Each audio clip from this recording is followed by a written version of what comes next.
Você falou aí, Fábio, de você manipular imagens, né? E a gente sabe, tudo é para uso. Do Ou bem. para o bem ou para o mal. Sim. Mas você tem ferramentas fantásticas aí com inteligência artificial, como você tem aí o RenderNet, que ele gera imagem e mais. Não só gera imagem, mas você pode pegar uma foto e fazer aquela foto falar. Você dá vida à foto, ela se movimenta. Então, exatamente. com o RenderNet você consegue produzir isso. Você tem o Focus Collab, que é do Google. Você tem um de avatar, o Synthesia, que produz avatares e você consegue produzir conteúdo com avatares, diversos avatares você consegue construir. Então, você vê que existem inúmeras inteligências artificiais e inteligência para tudo. No que a gente faz aqui, podcast, tem o Too Short, ele consegue fazer vídeos curtos. Se tem um vídeo longo, ele produz vídeos curtos e identifica aquilo que é mais relevante. Para fazer cortes também, você tem o Opus Clip, que com inteligência artificial ele lê o vídeo e ele vai fazer cortes também e criar shorts dentro daquilo que ele entende que é relevante, que tem poder de viralizar. Então, você percebe que aquilo que o ser humano gasta um tempão, você coloca dentro de uma ferramenta com IA e ela faz em questão de segundos. Você vê que tudo isso, todas essas aplicações que você mencionou, elas são aplicações de produtividade, né? Quando a gente fala de produtividade, nós vamos viver uma nova era de produtividade com a IA. E isso também impacta na relação dos empregos. Então, que é uma outra vertente que é importante tratar. Quando a gente lida produtividade no impacto no mercado de trabalho, tem 2 pontos que precisam ser observados, que é a questão da exposição daquela atividade à inteligência artificial e da complementariedade. Quanto a inteligência artificial pode complementar aquela atividade. Então, todos os estudos, eles se baseiam muito nesse impacto. Então, só para você ter uma ideia, 40% hoje das atividades humanas, elas estão expostas. Tem um alto grau de exposição. Sim. Tá? Não quer dizer que ela vai ser substituída, mas ela tem um alto grau de exposição, porque existem outros critérios éticos. Se você dissesse assim, olha, eu vou colocar uma inteligência artificial para analisar aqui 20 mil petições e pedir para ele produzir uma em poucos segundos.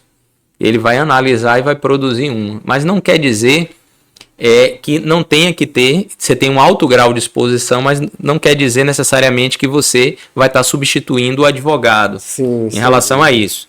Tá? Então você tem a exposição e você também tem a complementariedade. E quanto maior o grau de evolução, se você for parar para analisar, quais são os países que estão mais expostos à inteligência artificial? São os países com alto desenvolvimento. Por quê? Porque tem muitas atividades analíticas e as atividades operacionais já estão mecanizadas. Então, esses empregos que estão voltados para análise, que não são braçais, são com grandes análises de dados, eles estão expostos à inteligência artificial. Sim. Então, assim, esse é um outro aspecto que a gente precisa... nós já passamos daquela fase que a IA vai substituir tudo, a gente, né? Aquela coisa frenética. Sempre existiu, né? Quando veio a Revolução Industrial, que substituiu o próprio arado lá atrás, se a gente fizer a correlação, a invenção do arado, ela vai acabar, vai tirar emprego, a Revolução Industrial com as máquinas industriais, né? E tirou o trabalho dos tecelões, vai acabar com o emprego, muito pelo contrário, gerou muito emprego, né? Aí você vê a guerra que teve entre Uber e taxista. Sim. Né? Hoje eles convivem harmonicamente. Então, tudo é outra coisa. Novas demandas passam a surgir, novas profissões passam a surgir. Sem dúvida alguma. Porque tem um detalhe aqui que a gente tem que pensar, não é, Fábio? Aquilo que a gente conversava um pouquinho aí atrás. Para que você use a inteligência artificial, você precisa dar comandos. Você precisa saber dar comandos. Você precisa ter uma linguagem adequada para dar os comandos adequados. Então você precisa ter uma inteligência suficiente para dizer para a inteligência artificial o que é que você quer na extensão do que você quer, porque se você não der o comando adequado, não vai sair nada bem. Tá? Então, e ela produz e você pede para ela corrigir, então percebe que acontece muito. Você dá um comando, ela produz e fala, pô, ainda não está legal. Aí você melhora o seu comando, você aperfeiçoa, pede para ela reproduzir novamente, até que você chega a um ponto assim, agora está ok. E né? que é essa profissão de hoje já tem uma profissão, e isso que você tá citando aí, hoje tem uma atividade, uma profissão chamada de engenheiro de prompts, engenheiro de prompt, que é o prompt engineer, que é justamente o profissional que está especializado em desenvolver esses melhoramentos do aprendizado das inteligências artificiais. Exatamente. E aí você tem inteligências artificiais que geram imagens, né? O DALL-E,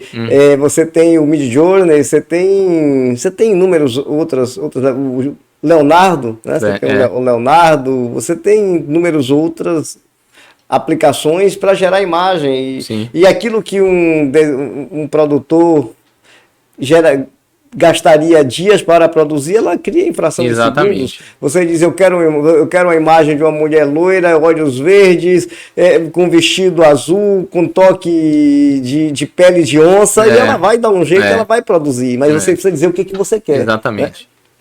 Você precisa dizer as características daquela imagem que você quer criar, e ela vai criar. E isso é fato. Agora, me diga uma coisa, Fábio. A inteligência artificial, ela pode adotar viés? Hoje é interessante, se você pegar o seu próprio chat GPT, ou Meta, ou qualquer outro, e perguntar se ele tem um viés, ele vai dizer que tem. Né? Por que isso? Porque eu trago essa abordagem no livro. O viés, se você for parar para avaliar, uma inteligência artificial, ela é treinada com trilhões de tokens, né? Vamos chamar assim, de dados, para a gente ter uma representatividade. Esses dados são produzidos, muitos deles, né, a grande maioria, por humanos, que têm opiniões, que têm percepções, que têm culturas, que têm valores e que foram cadastrados ali. Sim. Ao mesmo tempo que eu tenho um humano que tem percepções e que tem um viés, aquele humano ele tem um viés, porque ele é um produto da sociedade. E que eu cadastro isso e treino uma inteligência artificial, por consequência, eu estou tirando um extrato da sociedade e colocando para uma inteligência artificial. E ela vai ter um viés. Você está passando valores. Eu estou passando valores para ela. E aí, assim, nós estamos começando agora, né, já há algum tempo, e isso eu trago essa abordagem também, porque os dados da internet ficaram escassos. Nós não temos mais dados suficientes para as próximas gerações de inteligência artificial para treinar. Por quê? Porque já foram esgotados. Por quê? Porque nós precisamos de dados estruturados para fazer isso. E na internet nós temos muitos dados que não estão estruturados. E aí nós estamos evoluindo para treinar as inteligências artificiais com vídeos tipo YouTube, vídeos do Instagram. Então por isso que as empresas de rede social agora estão super valorizadas, porque elas têm a matéria-prima das próximas gerações de inteligências artificiais. Sim. Então esse viés, nós estamos querendo corrigir ele através dos programadores. Mas ao mesmo tempo, se eu corrijo ele, eu estou me afastando do extrato social. Veja que eu estou gerando é quase um paradoxo, né, tecnológico. Sim. Eu produzo, mas se eu for corrigir, por questões éticas, né, eu tenho que estar corrigindo. Então, por isso que a gente cada vez mais vai ter que estar investindo em equipes multidisciplinares, para que ele entenda que aquela inteligência artificial ela está sendo monitorada por vários prismas, né? Sim. Em relação a isso. Então, o viés, ele é algo que ele é um limitador do crescimento e desenvolvimento das IAs, porque ele existe. Ele existe, só que essas correções constantes, elas buscam minimizar esse impacto do viés na inteligência artificial, que por consequência na sociedade. Exemplos. Hoje a inteligência artificial é usada para conceder crédito, os bancos. Aquela Sim. coisa do analista de crédito que fazia aquela análise, balanço. Isso hoje a inteligência artificial ela consegue conceder, mas ela precisa de uma base. Sim. E muitas dessas bases vêm dos últimos 20, 30 anos de históricos com um viés de você poder fornecer mais crédito para o homem do que para a mulher. Isso é um viés. Sim. Então, todas essas correções, elas estão sendo feitas através dessas análises. Mas não quer dizer que isso seja 100% corrigido.